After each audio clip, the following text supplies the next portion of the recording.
जी नमस्कार। प्रणाम सर। नमस्कार नमस्कार। सर, बीते सप्ताह तो हम थोड़ा अस्वस्थ हो गए। लगता है इधर गपशप हम लोग को करना जरूरी है। सर, कई लोग शहर में चर्चा कर रहे थे कि भाजपा, हजारीबाग की भाजपा एक समय बड़ी ताकतवर हुआ करती थी। इसके 6 एमएलए होते थे और हजारीबाग का जो पुराना स्वरूप हो उसमें 3 एमपी होते थे। हजारीबाग एमपी, चतरा एमपी और कोडरमा एमपी। तो 3 एमपी और 6 एमएलए रखने वाला ये भारतीय जनता पार्टी हजारीबाग, आज जिला 3 हो गया, सीट 3 हो गए, मगर चतरा कोडरमा हजारीबाग 3 एमपी और 6 एमएलए भारतीय जनता पार्टी के पास होते थे। कहा जाता तुत्ती बोलती थी। अच्छा, ये एक एमएलए, एक एमपी, 2 एमपी, ये बिखराव क्यों हुआ सर? हजारीबाग भारतीय जनता पार्टी के परिप्रेक्ष्य में या हजारीबाग के संसदीय क्षेत्र जो है उनके परिप्रेक्ष्य में ये अचानक इतनी ताकतवर पार्टी के साथ ऐसा क्या विभेद हुआ कि कुछ कमी आई? हम सर आज कई लोगों का प्रश्न है मन में, तो ये जिज्ञासा हुई सर कि सर से जरा पूछे कि 6 से 3 से ये स्थिति क्यों थोड़ा बदल रही है?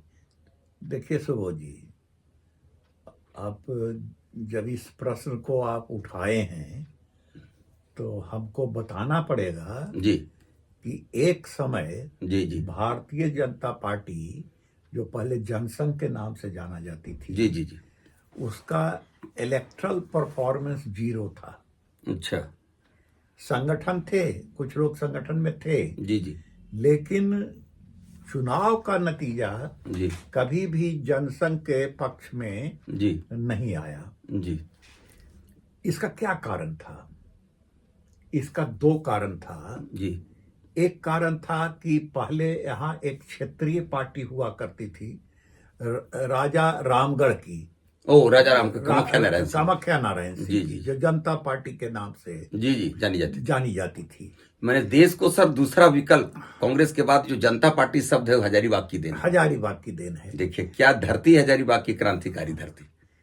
लेकिन उसके बाद जी जनता पार्टी का पतन प्रारंभ हो गया। जी तो इस सीट पर कभी कांग्रेस का कब्जा हुआ, जी लेकिन कांग्रेस को परास्त किया यहां सीपीआई ने। भुवनेश्वर मेहता या रविंदर कुमार, जो भी है, सीपीआई का संगठन जो है वो मजबूत हुआ हजारीबाग जिले में। उसका मुख्य कारण था कि कोल बेल्ट में जो यूनियन था, मजदूरों का जो संगठन था, जी जी उस पर सीपीआई का कब्जा हो गया। तो इस तरह से राजा बहादुर और कांग्रेस को, जी जी दोनों को सीपीआई ने चैलेंज किया। तो फिर भाजपा कैसे गई? भाजपा, वही तो मैं बता रहा हूं कि जब भाजपा का आने का कारण है कि जब भाजपा का संगठन का विस्तार किया गया। अच्छा। और उस समय हम पार्टी में थे। हम अपनी बात बता देते हैं। ये कौन ईस्वी की बात है सर? ये 1971 के बाद की मैं बात कर रहा हूँ। अच्छा। 1971 के बाद से पार्टी का संगठन हमने मजबूत करना शुरू कर दिया। उसी का नतीजा। हाँ, पार्टी का संगठन मजबूत करने के लिए जी जो जिसकी बात बहुत बाद में उठी है जी कि सोशल इंजीनियरिंग के नाम दिया गया है। अच्छा, अभी जो कहा जाता है सोशल इंजीनियरिंग। हाँ। तो मैंने कहा कि ये ठीक है कि सोशल इंजीनियरिंग होगा, लेकिन मैं सोशल इंजीनियरिंग उसका नाम नहीं दूंगा। जी हम कार्यकर्ता बनाएंगे। जी जी जो समाज जिसको आप सोशल इंजीनियरिंग के नाम पर आज कहते हैं जी और जाति का नाम जिसका आप देते हैं, जी उसको मैंने पहले उसको हम संगठन का आदमी बनाए, जी नीति और सिद्धांत का आदमी बनाए। ये तो पूरे देश में हुआ। ये पूरे देश में नहीं हुआ, हजारीबाग की मैं बात बता रहा हूँ। पूरे देश विशेष रूप से जो हमने काम किया, हमने देखा कि ठीक है, हम इनको भाजपा का आदमी या जनसंघ का आदमी बना लेते हैं जी। उसके बाद हम इनको जो है प्रतिनिधित्व भी देंगे। जी तो हमने पहले उनको संगठन में लाया, उनको ट्रेनिंग दी, उनसे काम लिया। सब कास्ट क्रीड के लोग, सब कास्ट क्रीड के लोगों को, जाति आधारित। तो लेकिन ऐसा देखने में आया जी कि राजा बहादुर रामगढ़ जो थे जी वो अपने परिवार के अलावा भी कुछ ऐसी सीटें थी जिस पर राजा बहादुर रामगढ़ को लगता था कि वो चुनाव नहीं जीत सकते हैं जी जी एमएलए के चुनाव में। तो आपने देखा होगा कि यहाँ केबी सहाय हजारीबाग के रहने वाले थे, कभी जीत नहीं सके, कभी हजारीबाग जीत नहीं सके। हाँ, ओबेरॉय बम्बई से आके जीत गया। ओबेरॉय बॉम्बे से आके जीत रहा है और केबी सहाय हजारीबाग के रहने वाले हैं, उनको गिरिडीह से चुनाव लड़ना पड़ रहा है या पटना से चुनाव लड़ना पड़ रहा है, लेकिन हजारीबाग से वो कभी विधायक नहीं बन सके। जी जी। तो हजारीबाग से जब भी वो विधायक बनना चाहते थे तो राजा रामगढ़ क्या काम करते थे कि रघुनंदन राम या इस प्रकार का कोयरी समाज के लोगों को प्रोजेक्ट कर देते थे। तो उनका उस समाज का वोट और प्लस राजा रामगढ़ के अपना जो उनके प्रभाव का वोट था, दोनों को मिलाने के बाद केबी सहाय को कभी यहाँ उन्होंने जो है जीतने नहीं दिया। मैंने हजारीबाग से कोयरी समाज के वोट को पहचानने की क्षमता सबसे पहले राजा रामगढ़ में थी। उसके बाद सर आप क्या किए इसमें? हमने भी काम यही किया। क्या किए थे कि मैंने जो काम किया कि देवदयाल कुशवाहा, अच्छा झुमरा ये पहले स्कूल के शिक्षक हुआ करते थे, बाद में उन्होंने शिक्षक का काम छोड़ दिया, फिर सरपंच हुए और फिर ये जो है एक राशन की दुकान थी, चावल की दुकान थी, झुमरा में बैठ करके वो जो है व्यापार करते थे। मैंने जहाँ उनके बेटा प्रकाश अभी भी प्रकाश दयाल अभी भी हम लोग के साथ है। तो हमने क्या काम किया कि देवदयाल कुशवाहा को हम पार्टी में हम लाए, हजारीबाग में लाए, और हजारीबाग में लाने के बाद हमने जो है उनको जो है सो पूरी तरह से पहले पार्टी का ट्रेनिंग दिया पूरी तरह से, और उसके बाद किसान मोर्चा का जिला अध्यक्ष भी बनाया, क्योंकि किसान परिवार से आते थे, पृष्ठभूमि उनकी किसान की थी। तो इस तरह से देवदयाल कुशवाहा की मैंने पहचान बनाई पूरे क्षेत्र में। एमएलए फिर बने। हाँ, तो ऐसी बात नहीं है कि उनको ला करके सीधा मैंने एमएलए में खड़ा कर दिया। उनको मैंने पहले पार्टी संगठन में लाके पार्टी का काम करवाया, उसके बाद उनको जो है हम जो है पार्टी प्रोजेक्ट की अपना, हाँ, पार्टी का प्रोजेक्ट करके उनको विधायक बनाया। और उसके बाद जब झारखंड अलग राज्य बना तो प्रथम कृषि मंत्री वो झारखंड के देवदयाल कुशवाहा। अभी डेमो टांड का जो कृषि पार्क है सब उन्हीं की देन है, बहुत बड़ा क्रेडिट है। यहाँ ये आप देखिएगा किसान भवन जो है ये कोलंबस के पास है। ये मार्केट, किसान मार्केट बनाए थे जो अभी म्युनिसिपल मार्केट जो जिसे नाम दे दिया गया है, तो देवदयाल कुशवाहा को बनाए। उसके बाद बड़का गांव इस तरह का क्षेत्र था जहां शैडो चीफ मिनिस्टर हुआ करते थे, सीपीआई का वहां गढ़ था रविंद्र कुमार। तो भुरकुंडा पतरातू किसी की हिम्मत नहीं थी उस समय कि वो भुरकुंडा पतरातू रिवर साइड वगैरह जितना है कोई भाषण दे दे उनके क्षेत्र में। तो मैंने दो काम किया। एक काम किया कि लोगों का भय को मैंने दूर किया। उन सारे इलाकों में मैंने जाके संगठन खड़ा किया और जहां जहां कार्यकर्ता, लोकनाथ भी जीत गए। हाँ, नहीं, उसके बाद मैं कहता हूं कि मैंने देखा कि रविंदर कुमार को इतना आसानी से नहीं हराया जा सकता है। इसके लिए हमको फिर सोशल इंजीनियरिंग का सहारा लेना पड़ेगा। तो हमने क्या काम किया कि देवदयाल को, ये लोकनाथ महतो जी मेरे प्रखंड अध्यक्ष हुआ करते थे बड़का गांव, वो एकदम 100% किसान थे। उनकी वाइफ जो है वो खुद अपने सब्जी बेचती थी मार्केट में और ये किसानी करते थे। इनको मैंने, हमारे प्रखंड अध्यक्ष थे, इनको मैंने खड़ा किया और खड़ा करने के बाद हमने इनको रविंदर कुमार को, आप सोच सकते हैं कि कोल बेल्ट है, तीतर से बाज लड़ा दिए। हाँ, आप इतने बड़े आदमी को, लोग कहता था कि देखिए तो ये खेती के वाले आदमी को ये चुनाव लड़वा रहे हैं, इसका क्या होगा, जीतेगा। और वो व्यक्ति से हमने 18 से 19 हजार वोट से अधिक वोट से जो है रविंदर कुमार जैसे आदमी को मैंने चुनाव हराया। तो ये जो रामगढ़ में शंकर चौधरी थे, खगेंद्र जी थे, उपेंद्र दास थे, महेंद्र भोक्ता थे, यही सोशल इंजीनियरिंग हो गई। ये जो है अपने आप सोशल इंजीनियरिंग क्रिएट होता चला गया क्योंकि ये सारे कार्यकर्ता थे उसी वर्ग के, जमीन से जुड़े हुए थे, और हर जाति समाज का था। हमने जाति समझ के तो वो टिकट दिया नहीं था, लेकिन उसमें जाति भी समाहित था कि इनको वोट हमको मिल सकता है, तो हम लोगों ने इसमें जीता। रीतलाल वर्मा एमपी हुए, वो कोयरी समाज के। जब 2 एमपी भाजपा का हुआ था, ये जब दुर्दशा थी भाजपा की जनसंघ की, तब रीतलाल वर्मा एक व्यक्ति थे जो उस समय एक व्यक्ति वो थे, जंगा रेड्डी थे आंध्र प्रदेश से। तो ये 2 ही सांसद थे। जब 2 सांसद जाते थे तो एक हजारीबाग उस समय हजारीबाग ही था, कोडरमा जो हजारीबाग ही था। तो ये इस तरह से जो है, तो फिर इस जाति समाज का जो है धीरेन्द्र अग्रवाल आ गए, चतरा से जीत गए, या फिर हम लोग जगन्नाथ पांडे, महावीर विश्वकर्मा, ये सारे लोग जीतते चले गए। लेकिन अभी जो स्थिति है, हमारे पार्टी से हटने के बाद हमको पार्टी से निकलवा दिया गया था। जी। बाद में मैंने फिर जो है पार्टी जो है हम आए हैं। तो अभी ये कोयरी समाज का सर क्या पोजीशन है? ये देखिए, कोयरी समाज को हमारे हटने के बाद जिन लोगों ने यहाँ सांसद बने, उन लोगों ने इसको जो है अपने ठेल के, अपने कुकर्मों से इन लोगों को पार्टी के घेरे से बाहर कर दिया। अच्छा। ये ऐसा ही नहीं हुआ, इनको हराने के लिए कि सिर्फ एक व्यक्ति ही, जैसे कहा जाता है ना कि कोई चुनौती देने वाला या कोई बराबर का आदमी खड़ा ना हो सके।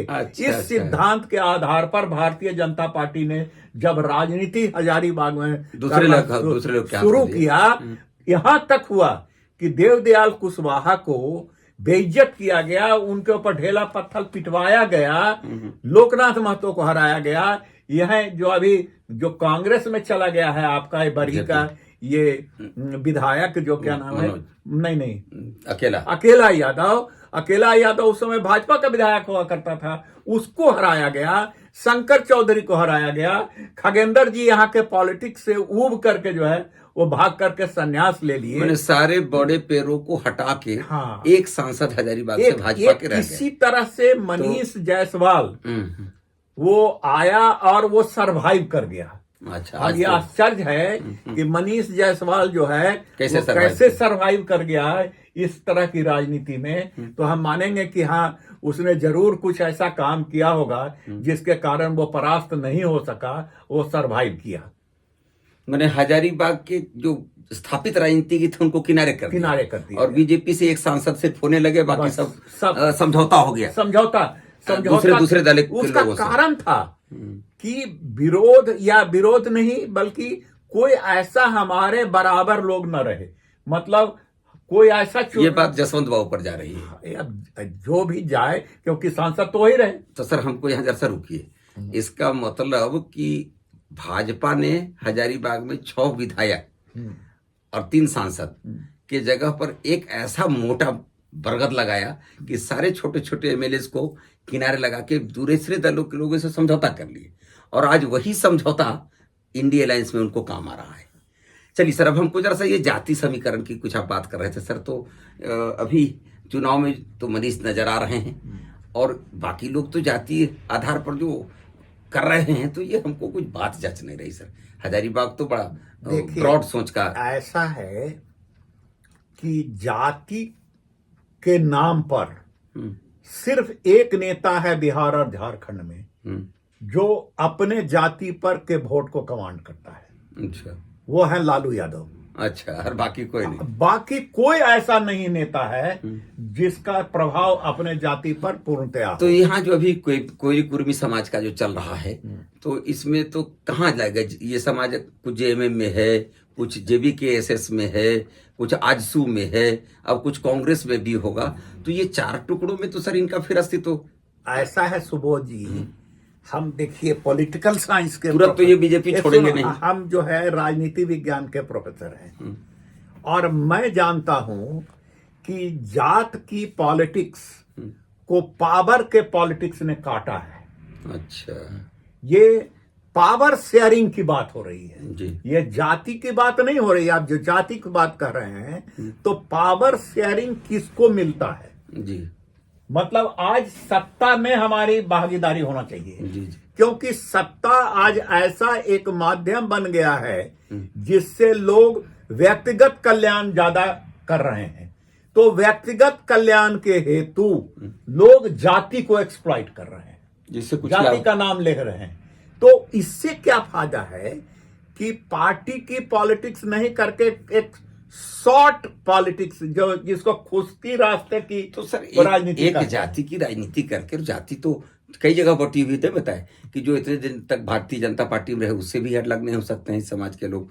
अभी जो हमारे कांग्रेस प्रत्याशी हैं उनको जो सपना दिखाया जा रहा है, जेबी के एसएस भी आज की तारीख में बड़ा तेजी से बढ़ रहा है। यही तो आप आजसू भी अपना अस्तित्व तो नहीं छोड़ेगा। तो एक समाज के वोट पर कोई जीत जाए, हमको तो जरा कठिन यही लग रहा तो है। मैं बता रहा हूं आपको। और वो समाज बड़ा जागरूक समाज अब है, ये तो मैं यही बात बता रहा हूं। राष्ट्रवादी भी है। एक बात मैं आपको बता रहा हूं, जो बात बता रहा हूं कि हर समाज के लोग हर पार्टी में आज बटे हुए हैं, हर पार्टी में। मगर सर भारतीय जनता पार्टी के साथ जो अभी हिंदू एकता हुई है उसको सर आप पल भर में नहीं तोड़ सकते। आज का जो बुद्धिजीवी है, संघ की स्थापना 1925 में हुई और 2025 आने जाए 99 वर्ष में हिंदुओं की जो संगति की एकता और पंगति की एकता की गई, जिसका नतीजा आज देख रहे हैं कि सारी दल कह रहे हैं कि जाति जनगणना कराएंगे, तो इसमें चाइना, अमेरिका, रसिया सब सपोर्ट कर रहा है कि किसी तरह हिंदुओं की एकता टूट जाए। तो सर क्या इतना आसान है हजारीबाग में ये एकता टूट जाएगी? देखिए, हजारीबाग में तो भाजपा को तोड़ना मुश्किल है। ये मैं बता दूं आपको कि जात पात नीचे जितना फल फूल रहा है उतना ऊपर नहीं फल फूल रहा है। नहीं सर, इस जगह पर हम एक रोकेंगे जरा एक बात कि ये जो टिकट बंटवारे में जाति के आधार पर लेकर लोग लगा पर विरोध कर रहे हैं, क्योंकि सर हम लोग का ज्यादा समय हो रहा है। हम लोग चाहेंगे कि इस विषय पर जान ले कि टिकट बंटवारे में जो हुआ तो जाति को आधार लगा के विरोध कर रहे हैं, तो ये आखिर क्या हो सर? देखिए, ऐसी बात नहीं है। इस एक ही जाति को किसी को अगर टिकट मिल गई है तो उसमें और भी उस जाति के लोग प्रत्याशी थे कि हमको मिल जाए, तो वो भी क्षुब्ध हैं। ऐसा नहीं है कि उस जाति के लोग को में सारे के सारे एक साथ हैं, आज नहीं है। ये भाजपा अलग चीज है। अभी भाजपा को के साथ जो है वो हर जाति के कुछ न कुछ लोग जुटे हुए हैं। इस तरह की बात दूसरे पार्टी के साथ जो राष्ट्रवादी सोच के लोग हैं, जिनको लग रहा है कि अपना भी देश, अपना समाज में जो डेवलपमेंट हो रहा, विकास की बात हो या सम्मान की बात हो, इस मामले में भी सब कुछ देखते हुए भी टिकट बंटवारे के समय जो जहां तहां एक बात और आपको इसको समझ लीजिए।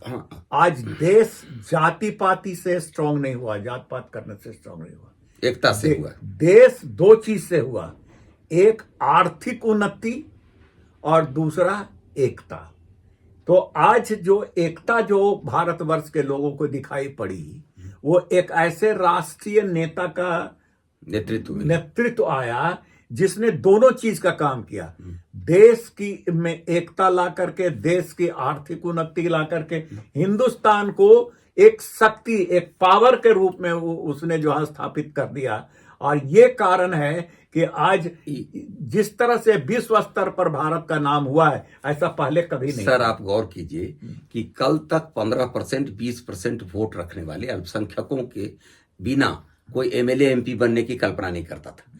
आज उस 20 की तुलना में 40%, 50% लोगों की जो एकता आई हुई है, इस एकता के पीछे एकमात्र मकसद है अपने राष्ट्रीय स्वाभिमान। और उस राष्ट्रीय स्वाभिमान के लिए जो एकता आई, तो ये आज 40% वोट इतना कीमती हो गया कि आज 20% वाले वोट के पीछे कुछ लोग दीवाने हैं, मगर वो कहीं जीत नहीं पा रहे हैं। तो सर ये हिंदुओं के बीच या भारतवंशियों के बीच या जो राष्ट्रीय सोच के लोग हैं, चाहे हिंदू हो मुसलमान हो, जिसके अंदर स्वाभिमान है कि हम अपने देश के गौरव को जाग सकें, तो उनके अंदर जो एकता आई है सर, और ये 10 वर्ष की एकता अभी तो हमको लगता सबसे ज्यादा सफलीभूत है। इसमें अभी तोड़ पाना हमको नामुमकिन लगता है। देखिए, ये भी आप जो अभी बात रख रहे हैं, इसके साथ एक चीज और जोड़ना होगा। क्या सर? देखिए, आप हर भारतीय जनता पार्टी झारखंड में भी है, बिहार में भी है, यूपी में भी है, लेकिन यूपी में जो आज भारतीय जनता पार्टी है वो ज्यादा ताकतवर क्यों है? जात पात से ऊपर उठ गया? नहीं, जात पात से ऊपर उठा नहीं, प्रशासन भी दिया, प्रशासन दिया। ये योगी ने सिखाया कि सिर्फ हम जात पात करके हम तरक्की नहीं कर सकते हैं जी सर। हमको पहली चीज चाहिए तरक्की के लिए, वो है शांति और व्यवस्था। ये थोड़ा बहुत जाति पाति सर पूरे देश में, न गुजरात में जाति है, न आंध्रा में है, न तमिलनाडु में है, न जो जात पात अब सोचते हैं सिर्फ बिहार में है सर। और बिहार के बाहर उत्तर प्रदेश भी उस जात पात से ऊपर हो गया, और झारखंड में तो नहीं है सर, नाम मात्र का है। लोग बबल्स की तरह उठाना चाहते हैं जाति पाति से। बिहार थोड़ा पीड़ित है, मगर झारखंड को लगता है ऐसा है हम अलग मानते हैं। आपको मैं बता दूं, आप कंपोजिशन ऑफ कॉन्स्टिट्यूएंसीज देखिए, आपको जो पॉलिटिकल साइंस में हम लोग पढ़ाते रहे हैं, कंपोजिशन ऑफ कॉन्स्टिट्यूएंसीज में क्या है, concentration of one cast vote, जो 15-20% है, जहां 25% जी जी वो क्लेम करता है कि ये सीट मेरा है। जी जी, जबकि 75% लोग जो है वो क्लेम नहीं कर पा रहा है, इसलिए कि 25% मिलिटेंटली वोट करके यहां तो 30% 35% में रिजल्ट हो रहा है। तो ये चीज जो है, ये चीज झारखंड में नहीं था। अच्छी बातें हुई कि पूरा देश जातिवाद छोड़ के विकासवाद के मार्ग पर है, राष्ट्रवाद के मार्ग पर है। तो एक बिहार चाहे जो करे, वहां भी परिवर्तन की लहर चल रही है। झारखंड इस जाति पाति में तो नहीं चलेगा। अपने राष्ट्र के स्वाभिमान, अपने राष्ट्रीय नेता, जिनको गिराने के लिए दुनिया की तमाम शक्तियां आज लगी हैं, हमको लगता है कि हजारीबाग की जनता, जो जनता पार्टी शब्द को पैदा करने वाली जनता है हजारीबाग की, वो ऐसे राष्ट्रवादी अभियान में कहीं भी पीछे नहीं रहेगी। मगर सर, मतदान जो होगा उसका प्रतिशत जितना बढ़ेगा, तभी हमको लगता है कि जो विकास की गंगोत्री है वो मतदान से शुरू होता है सर। अगर यहाँ की जनता अधिकतम मतदान करेगी तभी ये कुछ होगा। सिर्फ हम ये सोच लें कि सब लोग भारत, हजारीबाग के लोग या भारत के लोग राष्ट्रवादी सोच के हैं, तो नहीं सर। हमको थोड़ा सा अपने मतदान को मैक्सिमम करने की दिशा में भी जागरूक होना होगा सर। एक बुजुर्ग नागरिक के नाते आप भी एक निवेदन करिए कि हमारा जो मतदान का दिवस हो उसमें अधिकतम लोग मतदान करें। देखिए सुबोध जी, मैं 2 बात आपको बताता हूं। मतदान का प्रतिशत आज उलट गया है, ज्यादा मतदान गांव में होता है। होना चाहिए सर। तो मतदान होगा तभी। गांव में मतदान का प्रतिशत ज्यादा है बशर्ते किस शहर से। चलिए सर, यही और एक बात और मैं आपको कहता हूं, जब भारतीय जनता पार्टी की बात आ गई है तो मैं उनके नेताओं को कहता हूं कि जो हमारे कोयरी समाज के लोग, जो जिनको की हम लोग कैडर हैं, उस समाज के लोगों को जो ग्रीवांसेस है कि हमको प्रताड़ित किया गया, प्रताड़ित करके हमको पार्टी के मुख्य धारा से हमको बाहर किया गया, अभी ऐसा काम करना है कि उनको फिर से आत्मसात करते हुए हम लोग को ब्रॉड बेस्ड पार्टी बनाना है, जिसमें सभी समाज, सभी जाति के लोग रहें। वो समाज कुशवंशीय क्षत्रिय है, समाज की रक्षा, राष्ट्र की रक्षा के लिए हमेशा आगे रहा है। हमको लगता है इस बार भी राष्ट्रीय सोच से अलग नहीं होगा। बहुत बहुत धन्यवाद। तो हमारे साथ हैं ही। जी जी, प्रणाम। लेकिन उनको हम मिलिटेंटली साथ लाना चाहते हैं। लाएंगे सर, रहेंगे। बहुत बहुत धन्यवाद सर।